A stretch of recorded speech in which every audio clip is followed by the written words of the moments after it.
All right, welcome to another episode of Awesome People with, well, Iman Huschmand. It's kind of weird to say that, but I like the name, and that's the name that I'm going with. And the main purpose is not even saying my name. The main purpose is talking about all the awesome people that I get to have chit chat with on a almost daily basis now. That's the beauty of coronavirus. It allows us to do this kind of stuff. There's no way that I would have been able to spend so much time catching up with my talented friends, my community leader friends, my good-hearted friends. So it was fun doing it with Tehran a couple nights ago. I have a great guest tonight. I'll wait until I say who it is in a second, even though I know you know who it is because it says on the YouTube link. But tomorrow night, I have Bita Milanian from LA. On Saturday, I have the entertainer Farzi Loco. On Monday night, it's going to be the one and only Maz Jabrani. And so it's been a fun little thing to live sessions. And I just want you guys to know that the purpose is to introduce you to really the most awesome people that I know on earth. And tonight, I have the great pleasure of having a very talented human being, a very good-hearted human being, Canada's first celebrity Persian DJ slash MC slash host. He's been a TV host on places like Radio Javan and Manoto TV. If you're Persian, you probably know him, but if you're not Persian, it's great to know a person like this that works so hard to bring his community together in Toronto, in Canada, and just in general in Persians, all in all. Was it August or so? We were doing the Modern Talking tour in Canada and had two great nights with this man and his girlfriend, who's also a very talented DJ Lady Star. I think it's time to just go ahead and welcome the one with the beautiful hair, the beautiful smile, the cool glasses, DJ Bliss. What's up, DJ Bliss? Drum roll. Let the drum roll come in, baby. How you doing, Iman? Oh man, I'm so excited. I know you're from Shiraz, so I have my Shiraz wine too. Oh, look at that. You're a step ahead of me. I'm having some blue wine, bro. Have you Blue ever wine. had blue wine? I've had glue wine, which is from German stuff, but blue wine, that looks like hypnotic. Are you sure that's not hypnotic, the drink that was popular in the 2000s? No, no, no. Honestly, this is no word of a lie. This is a wine that has no artificial color. It actually comes from Ontario, and somehow it turns blue. I don't know why, but it's crazy. It's a lady drink. I stole Star's drink. Well, in Canada, you guys have a lot of unique things, and so I wouldn't be surprised that you guys have blue wine. It's true. It's sweet, man. Next time you come in, I'll treat you to some blue wine. Thank you, man. I can't wait to cross that border again to one of the nicest country with the most welcoming of people. So we're going to get to the fun stuff in a little bit, but I want you to give the elevator pitch for those who don't know who Aras is, who DJ Bliss is. Why don't you, yeah, who you are? Okay, so first of all, Iman, thank you so much for having me. It's literally it's always great to talk to you, let alone be on your Thank you, show. brother. I really appreciate the opportunity, and I wanted to say hi to whoever is watching this live right now, as well as whoever is going to watch the repeat. Thank you for tuning in. I do hope that if you spend the time with us, and thankfully you are, you do walk out of this a little bit, hopefully, better off, because I hate to waste people's time, man. That's my biggest pet peeve. Like, Yeah. my personal biggest thing in life is I hate to literally have my time wasted, even when it comes to movies, entertainment. Maybe we'll get to that, hopefully. So that's that. In terms of me and a little bit of a elevator pitch, I am internally, I'm a big geek. I don't think a lot of people can tell that because by the way life has worked out and from the look of things, Right. I'm probably not a geek. I don't qualify to be one, but I am. I love sciences. I love biology. I was always big into that kind of stuff. Extracurricular activities when it came to school, I was always huge on those. And I don't know, man. Believe it or not, I was studying law before I dropped out and became a full entertainer and DJ. So for me, I still to this day, people ask me, what kind of music do you listen to in your car when you're out? And I'm like, you know what? Believe it or not, I don't listen to music. It's only Audible, podcasts, like I used to listen to radio, but not even that anymore because I figured that wasted a lot of my time Right. with bad and negative energy anyway. So yeah, that's pretty much it. You were very kind enough and you did a little bit of an intro. Entertainment's been paying the bills for the past decade or 12, 13 years, really. But my thing is, I consider myself a creative entrepreneur. That's what I think I would call myself more than anything else, because there's been so many other things that I've done and I keep on doing that really don't have much to do with DJing, but everybody knows me as DJ. So that's why I usually get that Yeah, introduction. and we're definitely going to get into all the creative things that you do, and it's so weird, man. In so many ways, I consider you as like my soul brother, man. It's just like there's been That's true. so much similarities in the thing. I mean, you're definitely much more entertaining, and you're much more like charismatic, and Nah, but don't you're say that. stylish. No, no, trust me. Listen, I know my pros and cons. Like you, and you get like the style. I could never pull off the stylish stuff. But like I just knew like at the core of what you do for the last 6 7 years, whenever I would see what you're doing, I was like, oh my God, like I really just feel like we're just brothers separated at birth or something. And like we just have been doing the same exact stuff. And it's been such a treat to see all the creative things that you've been doing. Well, Iman, honestly, like I don't want people to think like we're blowing each other's horns or anything, but when you do entertainment and when you're in this line of work, you come across like thousands, if not hundreds of thousands of people across, Yeah.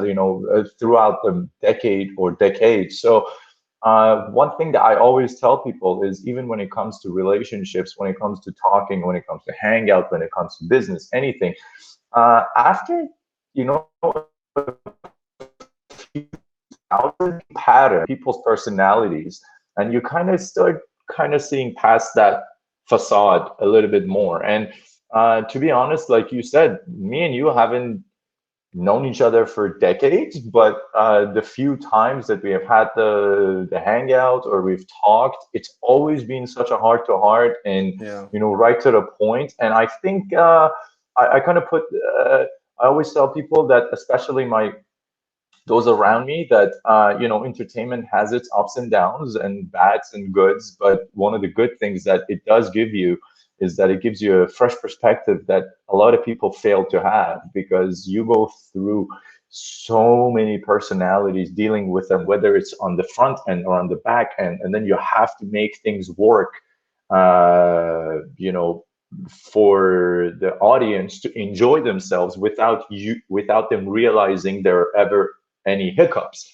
And Right. in kind of making that happen, you learn a lot on how to deal with people and who are your type of people, who aren't. And you definitely are a star yourself. So Thanks, it's man. it's it's great that you're doing this. By the way, thank And you. I think our connection is our relatability, like the entertainment,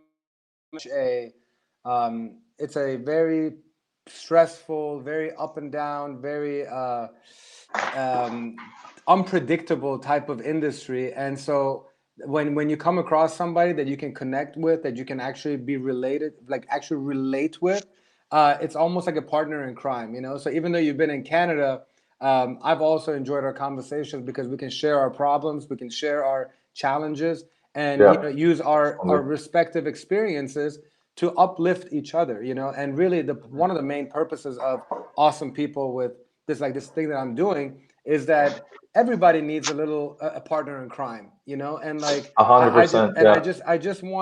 I just want the people that watch us here to know that everybody goes through challenges, and that there are people like you that are willing to always be a lending hand and share their advice, share their life lessons. I don't think enough people they share their life lessons. And Yeah. so you're right. I hope that people who watch today get to walk away with something. If they have a passion in entertainment, hopefully you'll be able to be another person that they can turn to for advice, because I know that you're always there to help people, you know. And so the people that I've been carefully selecting to be a part of this show have been always people that have always helped me in some shape or form, you know. And like, I feel like that's a characteristic trait that is not seen with enough people.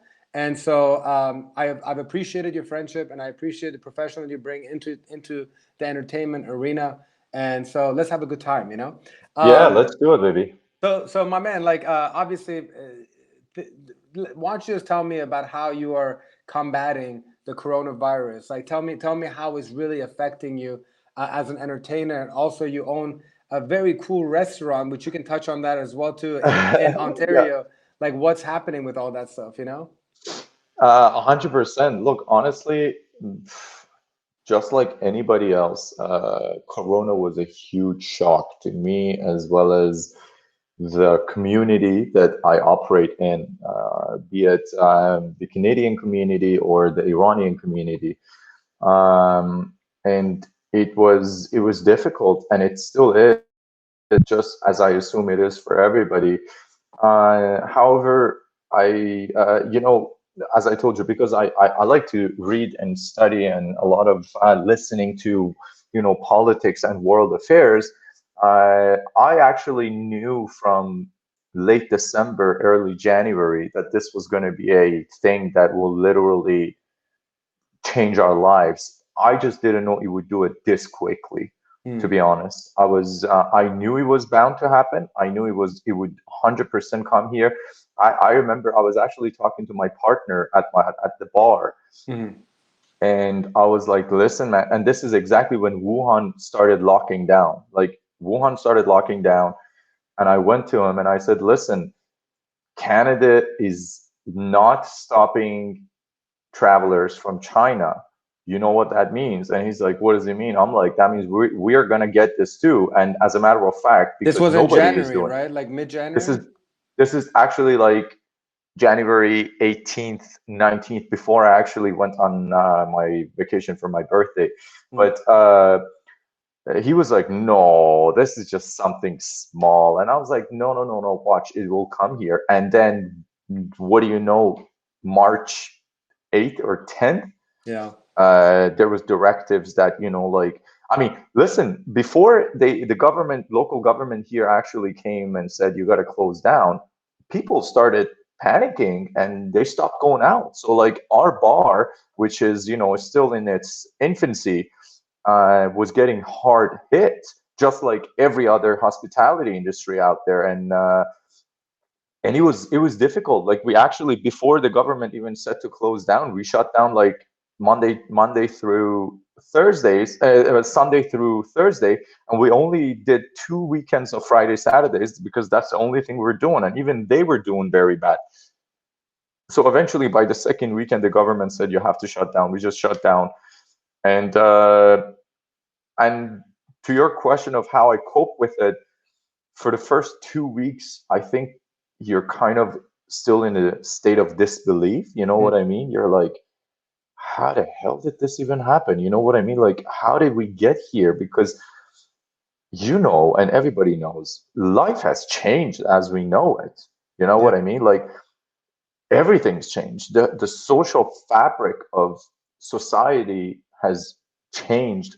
Like, you can't even go see your parents. You know what I mean? Like, it doesn't get worse than that. I don't know about you guys, but here, Yeah. Oh we no, it's cannot horrible. even go. Yeah, you know, we can't even go see our parents. Like, my dad's like over 65 years old. He's basically, he falls within the risk area, and you know, he's had a prior history of health history with a minor stroke, and I cannot risk him because, you know, I haven't seen him in like 3 weeks, and it pains me just like everybody else. But anyways, to the point, it was difficult the first 2 weeks. I guess we're just trying to, you know, in disbelief, think that this was a temporary thing. It was just like a vacation, and we're going to go back to normal in 2 weeks, in 3 weeks. And it didn't happen, and it didn't happen. And, you know, literally 3 nights ago, I was talking to Star, my partner, and I was like, babe, this is not going to end. And the more I talk to people who are in the loop, and the more I listen, and the more I read, this is going to be at least moving forward for another year and a half, 2 years. This is going to be until a vaccine is worldwide available and used. This is going to be a new absolutely life. And for us, especially in the world of entertainment, where we thrive by the necessity to actually reach out to the audiences and make their day. That's how we make a living. Literally, things are not going to be the same within the next 2 years. So we got to start thinking how we're going to have to live moving forward. And by just sitting on our asses and saying, things are going to get better, nothing is going to get better. So let me pause you and interrupt you for 1 second. When you say a year and a half, 2 years, do you think like in a state of lockdown, that's what's going to be? Or by the time it's truly behind us kind of stuff? No. It's not going to be. The impact that you're saying is a year and a half, 2 years. Yeah, look, here's the thing. And I mean, listen, if somebody's watching this like 10 years from now, they're obviously going to be like, what the hell are these people talking about? But even if people are going to watch this 2 years from now, they're still going to be able to relate and understand and see where I mean with this. But there are some, because through what I do with Manoto and the shows I do there are a lot more political, economical shows, like such as Debbing TV. So we do a lot of interviews with different people. One of the most brilliant people that I interviewed with last week, actually, he was saying that out of all the leaders, although this is hard to say and it pains me, Trump is actually, while not handling the situation good right now, he does have a point in saying that, how recently he just wanted to open everything up by Easter, right? So essentially what my friend said was this, and I'm going to rephrase it as short as possible. A bigger problem, yes, Corona has a fatality rate of 1 to 4%, depending on where in the world you are. Low fatality rates, and in nations where, developing nations, they have crazy fatality rates because they cannot deal with the health adverse effects of it and keeping people on life support. But what he said was this. He said, listen, how many months do you think any government can keep people in their homes and keep the economy shut down? There is a limit to that, because the government at the end of the day is just like me and you. It's just a huge pocket as opposed to a small bank account. So they only have a certain amount of money before they run out. Mm-hmm. And in the first world nations, like advanced nations, we're talking anywhere between, depending on how good the government is, between 2 to 4 months of support for the entire country before the governments have to put a brake on things and say, whoa, wait a second, we're running out of our money here, and what the fuck are we going to do now? So humans have learned to live with a lot of dangers. We have learned to live with cars and driving. A lot of people don't think that, but every time you get into a car and drive, you have a 1 in 7,000 chance of dying. But nobody ever thinks about that. You know what I mean? We are living with flu. We are living with cancer. We are living with so many different things that are contagious. Measles, there are so many different things that humans have accepted that this is the reality of life. I need to get out there and still earn the bread. You know what I mean? Yeah. So in short, the only reason that quarantine is important right now and staying home is important right now and social distancing is because we're essentially only giving lifeline to our government and our healthcare providers to get their shit together, get enough ventilators, get enough PPE, so they could actually handle the incoming traffic. That's all that the government is trying to do. They're not trying to find a vaccine. They're not trying, because that takes 2 years, 18 months to 2 years. They're not trying to find the solution to this because that also takes time. And obviously, when it comes to vaccine, the worst thing you want to do is to rush it and have adverse effects from the vaccine itself. So nobody wants that, because you're going to give the anti-vaxxers a whole different argument if you do that, especially right now. So you got to be very careful with vaccination. So here's what I think is going to happen within the next 2 to 3 months. Especially the sooner Trump get his shit together as the leader of the fucking free world. I'm sorry for the language, man. I just had to. Don't worry. He needs to get his shit together. He needs to start mobilizing all the power and the muscle that the US has and put it into the good use that it can be used. So essentially they have to do what they did for World War II. Repurpose all the factories and start producing not only for United States, but for everybody else, what the world needs. Sanitizers. Sorry to cut you off, but you know what I was just thinking of is the fact that on Tuesday, I think it was, for the first time ever, I saw a human element of Trump where he was answering this question during the task force briefing. And he basically said, he admitted to saying that he was kind of like dismissing the seriousness. He was saying that, what did you want me to do? Tell people that it's the end of the world? I was trying to be optimistic and give hope. And like, you can actually, for the first time, I agree. I saw a real Trump. I'm not saying that it was a smart Trump, but it was a real Trump, you know? And I was like, it's almost as if he was talking to a group of friends. Like, for the first time, I felt like I was actually behind the curtain. And I respected the fact that, okay, at least he's come clean. He's come clean with his intention, but sometimes even the best of intentions are not the best thing to do, you know? And so his intentions, I get it, but they were wrong. This was one of those things that you should not have been taking it lightly. But anyways, the point is that, you know, what's done is done. But it was very interesting to see Trump talk like that. And like even like Jim Acosta from CNN, and you know how CNN just loves to bash on Trump. Even Jim Acosta was like, I saw a Trump that I've never seen before, you know, because he was like it was chilling to sit there and see a real Donald Trump, you know. So I just hope that that, you know, we've learned from what's been happening, and that moving forward that we make all the right decisions for everybody, because we can't turn off the economy forever for the reasons you just mentioned. However, you can also not turn it on immediately right now, because then the pandemic is going to kill so many people that's going to hurt the economy. So it's a very fragile you know, part of the world that we're in right now, and you know, the next 2 to 3 months are going to be critical as far as it's going to be critical. Really, the magnitude of effect. Listen, as somebody in the world of entertainment, and this is sad to say, but we're not going to have a summer this year. I'll tell you that. I've exclusively entertainment. I consider it done for 2020. I mean, correct. Like, the rest of 2020 is a write-off. Yes. Is a write-off. As a matter of fact, as I said, by the time the US, and I think Donald Trump, and this is what hurts me, although you're right, and on Tuesday he came out clean, he's still friggin' like not getting like that. He doesn't totally get it. He doesn't. No, he's still trying to fight it. Yeah. The sooner he comes to the understanding, and here's the thing, dude, all of Canada is in a state of lockdown, and we're not even 1/10 as bad as United States is right now. Oh, it's bad. US is terrible, and you have people still going to festivals. I can't believe 2 weeks ago in Florida there were spring breaks. Man, what the shit, bro? Oh, it's horrible. It's because of the governor of Florida. Actually, I'm in Florida right now. I'm in Miami. So like the governor of Florida was so like, he just shut it down like yesterday.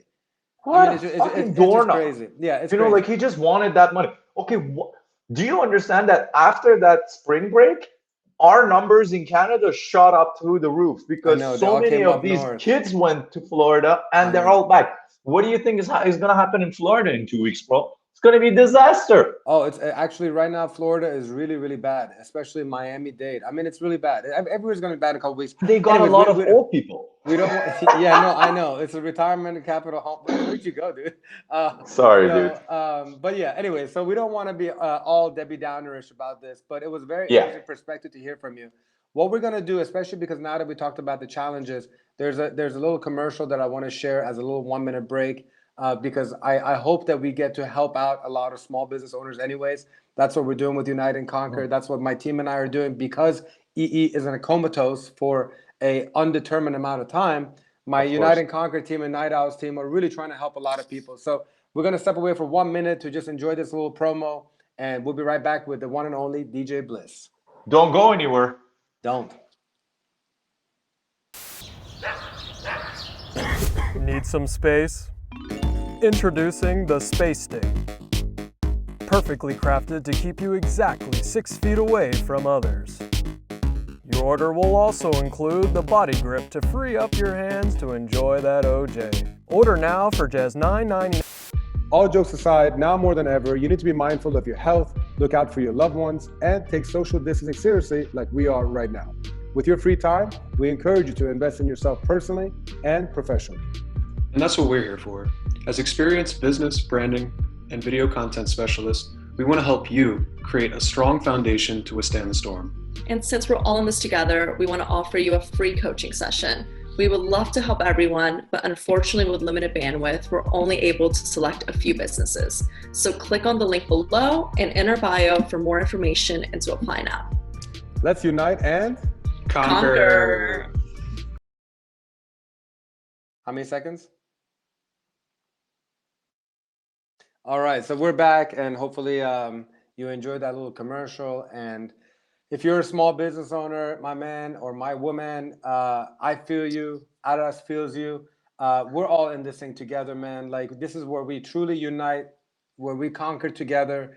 My heart goes out to every single entrepreneur, every single small business owner that has been impacted. And as somebody who has a company that has been devastated with this whole situation, I'm just glad that we have the Unite and Conquer Night Owls team that can try to be a support group for all of you. So if you're watching this, I don't care where in the world you're watching it, just know that we're here for you, and hopefully we can have a coaching session with you.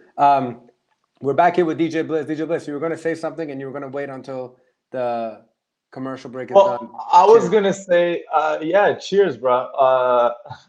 Chin chin. Salamati. Or, as I like to say in Farsi, beshadi.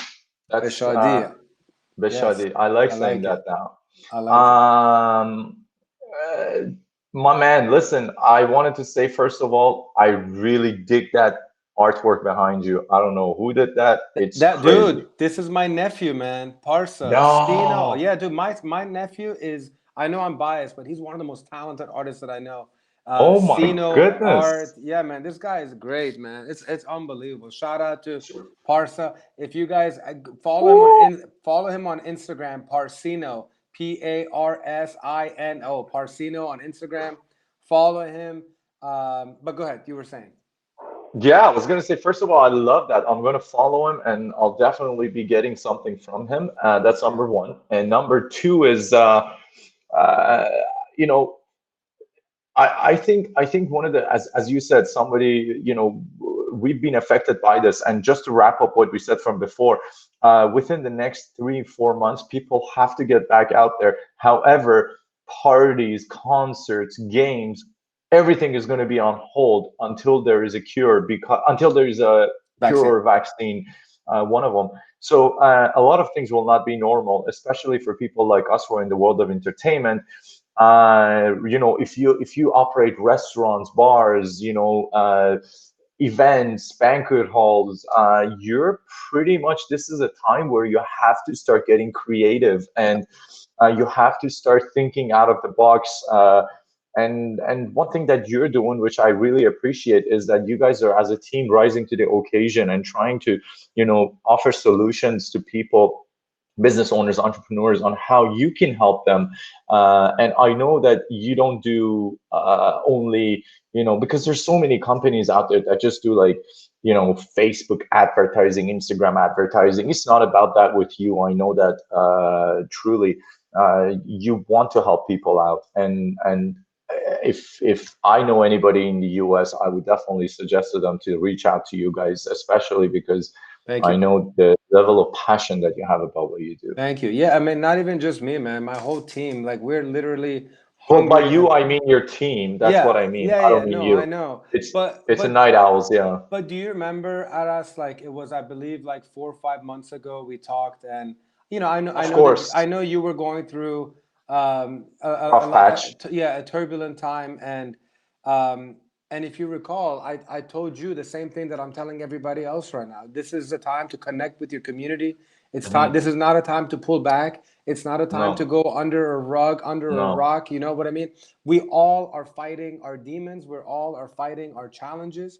And Yes. we need to confront them. We need to face them. We need to embrace them. We need to embrace our imperfections, our failures. Do you know what I mean? And like, Absolutely. and I'm so glad that you didn't deprive the world of DJ Bliss and Aras, man, because I know, like, I loved your comeback, man. I love what you were doing, and this is right now, more than ever before, is what we're telling all small business owners, Yeah. all entrepreneurs, You're right. all influencers, the same exact Get thing out that there, I was, yeah. yeah, and like, I mean, I didn't come up with that idea. Like when I was doing all my research, when I was going through my difficult times, I was like, man, that's right, man. I need to connect. I need to share. I need to Yeah. like, I need to help others so that it could help me, you know, because Yeah. there is no 100%. greater gift than when you're able to help somebody else, you know, like Absolutely. I genuinely believe that. And for any small business owner out there that is going through a horrible time right now, and actually I saw a friend of mine who's a restaurant owner, and he put up a very stark statistic in America that when this is all said and done, over 100,000 self-owned restaurants are going to be shut down, like not starting up again. You know what I Yeah, mean? dude. And 100%. I could see I it. hope that you beat those odds up there at the G Spot in Toronto or Richmond, Thank you. Canada. Yeah. But the point is that the only way that you can beat that statistic is by doing exactly what I'm doing right here and what you're doing right here. You know, like Yeah. you Yeah. have to leverage your network. I don't care if it's 100 people or if it's 100,000 people. You have to continue to inspire, educate, and motivate other people, man. And like in some shape or form, I feel like when you put it out in the world, it's going to be reciprocated and it's going to open up some doors, you know? Dude, I can't say it any better. I just want to say something that a lot of people, and I guess in an extension to what you were saying. First of all, yes, you did motivate me to get out there, and I wasn't, and I'm glad that you did that. Not because of me, because of exactly what you said. I decided to help others more than I would, and in doing that, it makes me happy. And I think part of the problem is a lot of people think because this is a pandemic and because this is physically distancing people, they need to go in their own kind of zone and start cutting everything. But like you said, this is the time that we need to start reaching out and helping and seeing, who are the vulnerable people. Because don't forget, if you work in an office, if you worked in a 9-to-5 job, if you're a lawyer, if you're a doctor, if you're anything, accountant, you would still be fine come 3 months when the government says go back to work. But now you got to understand all those people who were throwing the concerts for you, the DJs, the musicians, the bars, the restaurants, they are going to suffer for the next 2 years. So if you don't reach out and help them out, if you don't pick up the phone right now and help your local restaurant and say, let me order something takeout from you because I know you're suffering. Dude, I know that every day I talk to my restaurant suppliers, between 3 to 6 restaurants are closing. And a lot of them are not new. A lot of them are, multiple locations. A lot of them are, good brand names. One of the ones that just closed, 40 years in operation, they couldn't hold it any longer.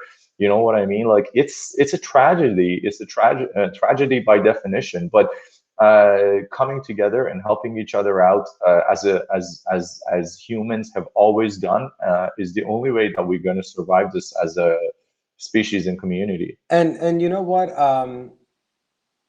Let me ask you, what are you guys doing at your restaurant? How are you guys, like, what is the plans for you guys? Well, unfortunately, because we just opened in August, and by the time this all happened, we only had about 6-7 months under our under our belt. We are not in a position where we could even do takeout yet, because we never actually got to that level of name and branding that it would help us with takeouts and deliveries. So personally, we're closed for the time being altogether. It's been about 3 weeks, a month now. Wow. Yeah, it's tough, man. Like we got $20,000 rent alone. that is just just breaks your back. But Well, at what point are you guys? Sorry to cut you, but at what point do you guys have to make a decision of, are you going to ride this out or try to ride it out? And like, is that the tough decision that you guys have to? I don't mean to put you on the spot. No, it's okay. Because the reason why I want this to be like a very raw conversation is because when I saw that 100,000 people, like restaurant owners, and you as an entrepreneur in the hospitality industry well, like I'd love to just kind of get into your head and your partner's head and like how you are planning to do this. And I think honestly, the community needs to realize the pressure that you guys are in. So if they are in the Richmond Hill area, if they are in the Toronto area, that they reach out to these mom and pop type of places. Absolutely. So what do you, how are you navigating through this right now? To be honest, we don't even know yet. We don't know how far we could weather it out. I know that me and my partner have discussed this, and I know like within 2 to 3 months we're gonna be okay if it lasts that long. But then the problem is, as I told you, even if people go back to work within 3 months, which they should, because the society needs to move on and economy needs to keep on rolling. Yeah. They're not going to be going out and sitting down and dining out and that's what I keep on partying. Yeah, that's what I keep on telling people. Yeah, they're not going to do that. So by definition, that number that your friend said, 100,000 across America, I actually think that's, to be honest, from what I hear in Canada, I think that's a very conservative figure. This is going to be a testing time for all entrepreneurs who have and want to start new things, because as you know, entrepreneurs by default take risks for doing things. And this is one of those times that, it's really going to catch us. I guess what it all comes down to is how deep your bank account is. How much can you weather it out? Because I tell you this, when we were talking to our industry people, we were saying that 2/3 of the restaurant industry and nightlife industry is going to wipe out within the next 2 years. I believe that. They just don't have anybody. It doesn't matter how much money you got. There's only a certain amount that you could go in. And if you're smart, you're going to cut your losses early and just throw in the towel and say, listen, like, bad timing, bad luck, whatever. So I've been thinking is that those who can ride out the storm will actually have a monumental comeback of sorts, because the ones that unfortunately are going to get washed away from the storm, for whatever reason, they throw the white towel or they are actually washed away because they couldn't sustain it. Sure. There's going to be almost a double of load of events and people that the other part of the people are going to have to service now. And so it's all about, like, the way I'm doing it for EE, I've had to trim the fat as much as possible, limit my overhead, and let her ride and hope that the tide will turn. And then all of a sudden, there's going to be now 2 seasons worth of couples that are going to get married. Now there's all these because they all held out. They held out, and they're going to do it as soon as it's done. And us humans, historically, during crises and pandemics and depressions and recessions, we automatically turn to each other. We fall in love more. We get married more. We need to start celebrating more. So like all these. Gonna have more coronials. More coronials for sure, whether it's through wedlock or not. And so it's gonna be so.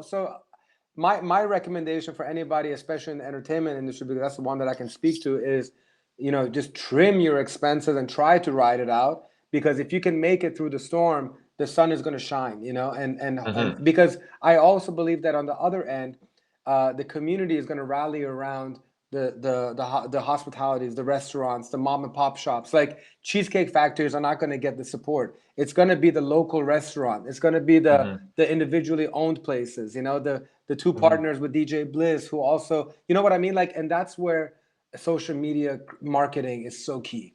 That's where the connection with your community through social media is key, is to continue to put out the message, to let them know that, hey, we're going to be here when the storm is gone. you know, and I have full confidence in you, man. I have full confidence in you and G Spot opening up. I appreciate it, man. Honestly, I think just like any other tough times for any tough situation for any business, this is something that is a tough situation globally. So anybody who wants to, any entrepreneur that wants to in any field survive this storm, they have to get creative.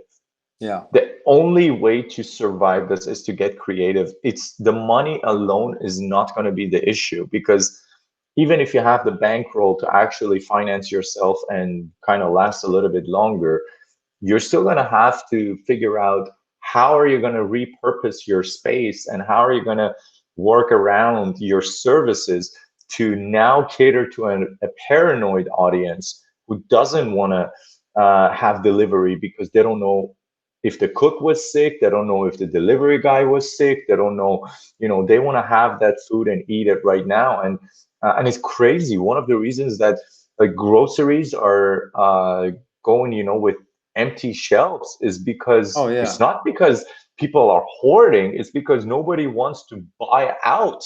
That just tells you how much people were eating out. Everybody is cooking their food from scratch because they don't trust the outside food any longer. China came out with a more I guess better methodology to actually do deliveries, which I actually want to put it out there just in case somebody is watching, in case they missed it. So essentially what they did in China is, in Wuhan, is that they were having a kind of peer checking system where every delivery that comes to a house is going to have a paper on it that says, these are the people who came in contact with your food when they came into work today. Wow. So, correct. So essentially, this is an extra layer of kind of peace of mind that China offers to the buyers, so they can look at it and and by the way, they also do touchless delivery, so which has been happening here too. I don't know, in US is probably happening there too. So right now touchless delivery is happening here, but they still don't have these forms where it tells you Joe worked today in the kitchen preparing your food, his body temperature is 24 and body 27, 26, whatever, and delivery guy, his name is Mike and his body temperature is 26 as of today. I think, as I said, honestly, man, creativity will go through the roof. Businesses have to come up with new ways. That on its own for restaurants is something that anybody can employ on their own, that they could announce it on their social media that, effective immediately, we're doing body temperatures on every staff that comes in. Also, people like to know that you're supporting your staff. It's very, very important to understand that your staff that are working for you are human as well, and they're going through the struggle. So you have to kind of put yourself out there for the community to understand that you're supporting your staff, and then they will support you in return. So put it out there on the social media that any of our staff that don't feel well, we're going to take care of them. They don't need to come to work. We're going to make sure they're taken care of, so that also the staff don't have to worry about lying to you if they're sick and just come in because they want that extra $50. You know what I mean? Because as a business, it makes no sense to do that.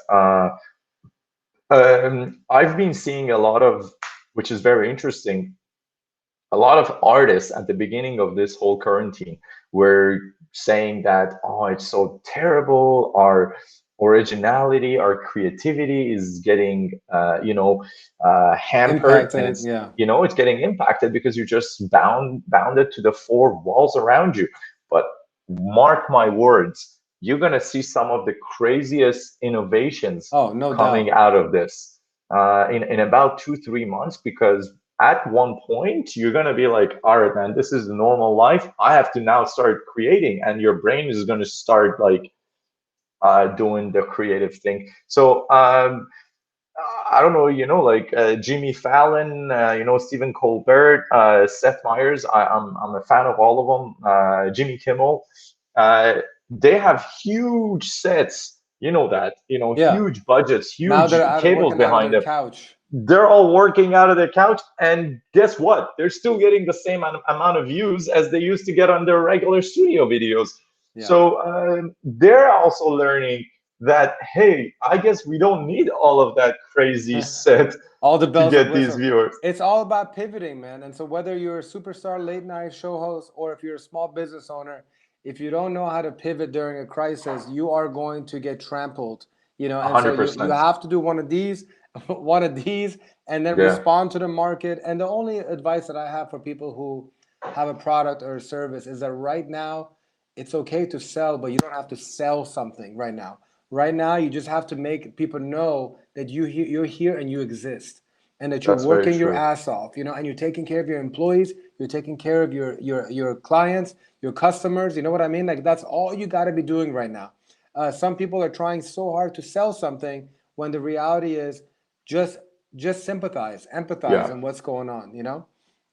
All right, so yeah. I want to ask a few of these fire questions or whatever they're called, But actually, you know what? Before that, let me put this Night Owls video. It's so bad. I'm actually putting a commercial on right now, but it's only because I really want us to help a lot of people. So Go ahead, bro. It's all for the better. We're gonna watch this Night Owls commercial. Brendan, if you don't mind putting on the Night Owl. Brandon is one of our talented cinematographers, videographers, Thanks, Brandon. editors, and I want to make sure that people like Brandon and Trey and our team are constantly creating great content for other small business owners. So 3, 2, 1, let's go with your blue wine.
All right, so we're back. This is our last segment with DJ Bliss, my good friend and talented DJ, entrepreneur, hospitality owner.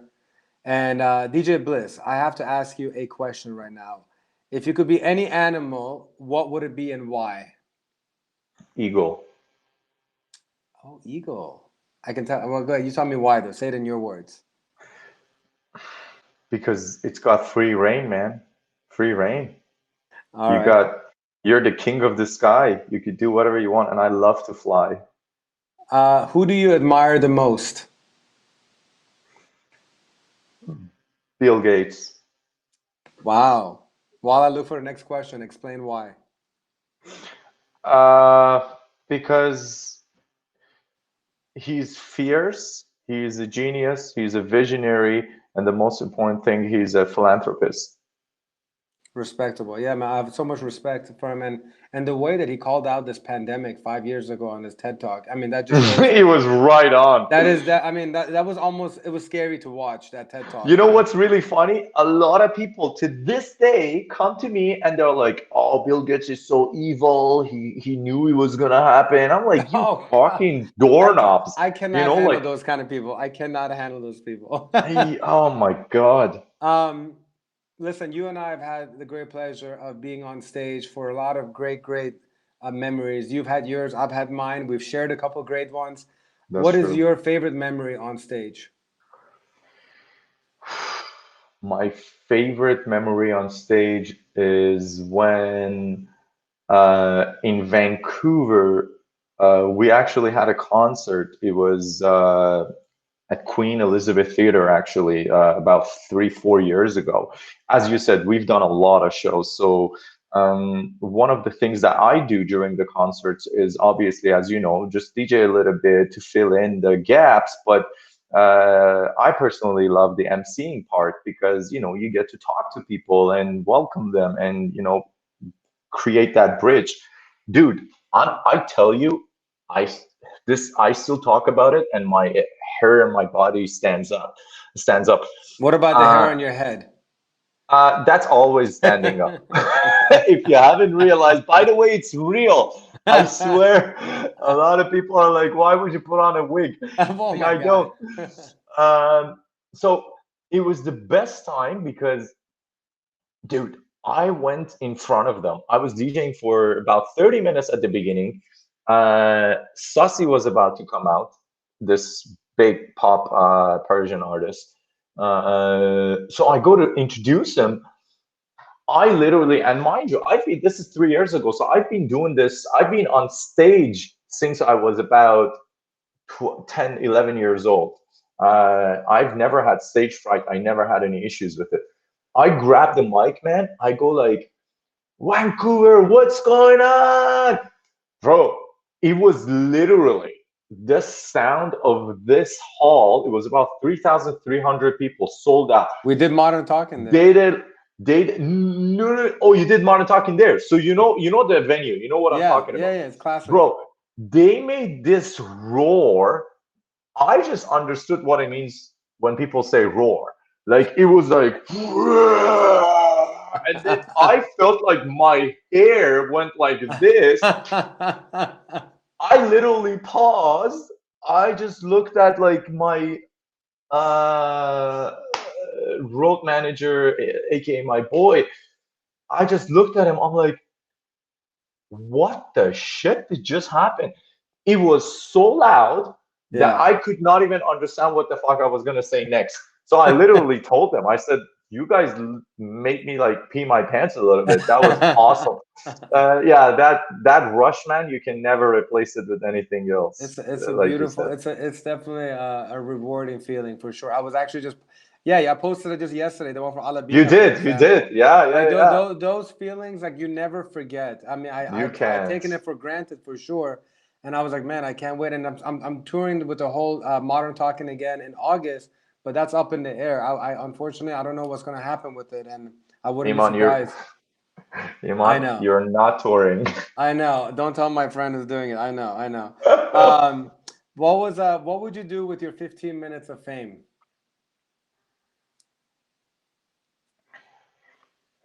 I would try to help one person if I could. Reach out to one person and just give them what I had and pour out my heart. And if that helped one person, I would be a happy human.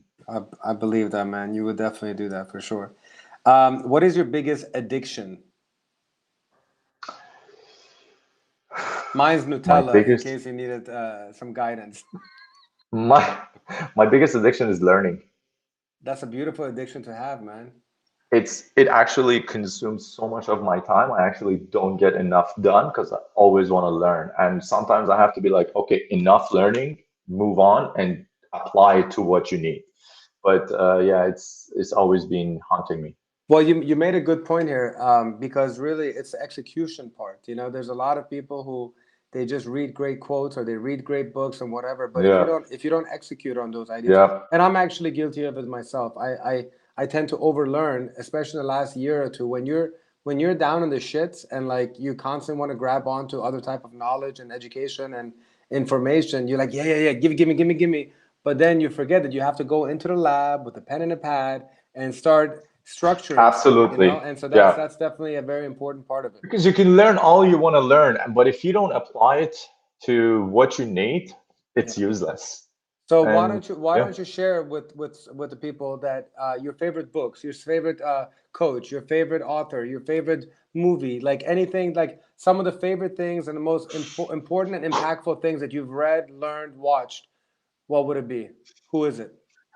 Uh, because I read in a very vast area, you know, like I read economy, I read politics, I read biology, I read chemistry, I read history. I'm a geek in everything. It's hard to tell people something that will apply to everyone. So what I'm gonna tell you is what's applicable to most people that I think everybody will benefit out of, because it'd be pointless for me to tell them, you know, go read this book, it's great, and it's nobody's interested in it. Uh, uh, I think you told me about compound effect, right? Yeah, of course. Okay, Yeah. interesting. So the compound So effect, you read it and afterwards? You did it? oh, dude, 100%. I love that Yes. book, man. I love that book. Thank you for telling me that, actually. Yeah, no So problem. the compound effect and atomic habits, they're two books that are essentially on the same principle. It's just two different approaches to the same principle. I would tell, if there is one read that I tell everybody to do, it's the compound effect or the atomic habits. They're very, very interesting, and they tell you how with changing 1% in yourself every day, you can change. You could improve yourself by 36% annually. So, Wow. you know, to be, if anybody was to think about what I just said, it means that whatever you are today, think you're going to be 30% better next year. And all you need to do is to improve 1% every day. And a lot of people think change starts with huge, and that those two books break down that belief and tell you that to be successful and to reach your dreams. And I think success means reaching your dreams. That's all I take in success. To reach your dreams and do them, you can. All you need to do is 1%. And to be honest, it's not hard. It's very easy. It Yeah, just and needs I mean, it's dedication. just the amount of people that I see that are constantly complaining about their life, especially on social media. I'm like, Yeah, man, that same amount of time that you spend putting out all this negativity, all these complaints, it's as if like they think that they're the only people going through troubles. going through If trouble. yeah, if Yeah, everybody, if all of us were to put out all of our trials and tribulations, then then everybody is freaking struggling, right? So obviously everybody has 100%. challenges, you know. But I appreciate the recommendation for Atomic Habits. You said Atomic habits. Yeah, atomic I'm gonna habits. check that out. Yeah. Yeah, absolutely. And then if I was to say, because a lot of people don't like reading amazing. I want to read books. There is one person other than myself, Iman, that I want you to subscribe to on social media, Yeah. and that's Gary V. Oh Gary yeah, for V sure. is absolutely a person that talks without any filter, Yeah. tells you how things are, and if you just need practical stuff, not punchlines or quotations, Yeah. follow Gary Vee, because the man is literally Yeah. at a stage of his life where he can help the masses. You know what I mean? And that's very something I need to remind myself a lot of, because I'm personally not in a stage of life where I could help thousands. Yeah. My goal is to even help one person, but for somebody to be in his footsteps, Yeah. I definitely enjoy him and what he's doing. Yeah, no, he's great, and he uses his platform for good, and he keeps it real, you know. And these days, you just got to be authentic, and you got to keep it real. And what I like is that he doesn't try to sell people anything. That's That's it. huge to me. Yeah, He doesn't sell you nothing. He doesn't want your money. He doesn't want you to go on Patreon and maybe, you know, whatever. He doesn't want you to buy his shirts. Nothing. He's right. just giving information, and to me, that's valuable. It is. Well, my friend, we're almost at the last minute. If you have any closing message, go ahead. I'm going to say thank you. Feel free to let people know where they can find you and follow you. It should already be below, but feel free to do whatever. Shout out. God bless you. Love you. And keep on doing what you're doing, man. Be a light in this world and continue making people happy, man. That's what you do best. Thank you. So before saying my closing message, I want to thank you for the opportunity, Brandon, for putting his time here and editing this live. I want to say to people, that if you wanted to find me, my website is djbliss.ca. That's Bliss, BLISS.ca. It's always going to have my most up-to-date ways of communication. And I want to just talk to people, if you don't mind, whoever is going to watch this, as you said, for a couple of minutes. Coronavirus is not the first time that humanity is struggling a war against nature. It's not going to be the last time. But I think coronavirus happened at a time where, for the fatality rate and for how strong this virus is, which is not very much, it's manageable. But I believe it literally put everything in perspective for a lot of humans who were kind of taking for granted what life means and what they need to do and how they need to treat each other. So a couple of things that I just wanted to share quickly is, please remember, while you're in the comfort of your own house, to think about being kinder to Mother Earth and nature, because don't forget, we are not even specks of dust when it comes to how small humans are. If this virus was anything like polio or the things that came before, it would have devastated 20-30% fatality rate. It would have just wiped out a huge part of the population. So I think this is literally just Mother Earth trying to tell us that we need to be more kind. So be more kind to Mother Earth, be more kind to each other. When you're in your home quarantine, try not to get on each other's nerves, because it can very easily happen. And my friend had a funny thing. He said, if somebody's getting on your nerves, even if they're eating a banana, it sounds like they're chewing on lettuce. Okay, so which is very funny. Try not to get on each other's nerves. Okay, and last but not least, have hope, because all of this is gonna end. Life is gonna go on. This is not the end. Life is so much more grand than what meets the eyes, and no matter what happens, you're blessed to be alive at this moment in time, because I think this is a unique time to be a human and be alive, and it's truly a blessing.